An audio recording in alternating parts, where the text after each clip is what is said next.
जय श्री राधे। आइए दोस्तों, एक नई कहानी सुनते हैं। बिटिया बड़ी हो गई। एक रोज उसने बड़े सहज भाव से अपने पिता से पूछा, पापा क्या मैंने आपको कभी रुलाया? पिता ने कहा हाँ। उसने बड़े आश्चर्य से पूछा, कब? पिता ने बताया, उस समय तुम करीब 1 साल की थी, घुटनों पर सरकती थी। मैंने तुम्हारे सामने पैसे, पेन और खिलौने रख दिए क्योंकि मैं ये देखना चाहता था कि तुम तीनों में से किसे उठाती हो। तो तुम्हारा चुनाव मुझे बताता है कि बड़ी होकर तुम किसे अधिक महत्व देती हो। जैसे पैसे मतलब संपत्ति, पेन मतलब बुद्धि और खिलौना मतलब आनंद।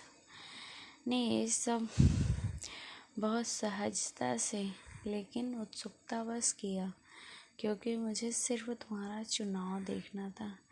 तुम एक स्थिर जगह बैठी थी, ठुकुर ठुकुर उन तीनों वस्तुओं को देख रही थी। मैं तुम्हारे सामने उन वस्तुओं को दूसरी ओर खामोश बैठा बस तुम्हें ही देख रहा था।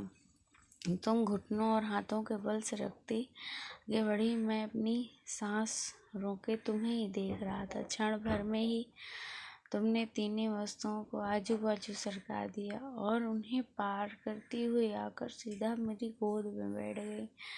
मुझे ध्यान ही नहीं रहा कि उन तीनों वस्तुओं के अलावा तुम्हारा एक चुनाव मैं भी हो सकता था। वो पहली और आखिरी बार था बेटा जब तुमने मुझे रुलाया, और बहुत रुलाया। भगवान की दी हुई सबसे अनमोल धरोहर है बेटी। क्या खूब लिखा है पिता ने। हमें तो सुख में साथी चाहिए, दुख में तो हमारी बेटी अकेले ही काफ़ी है। जय हिंद।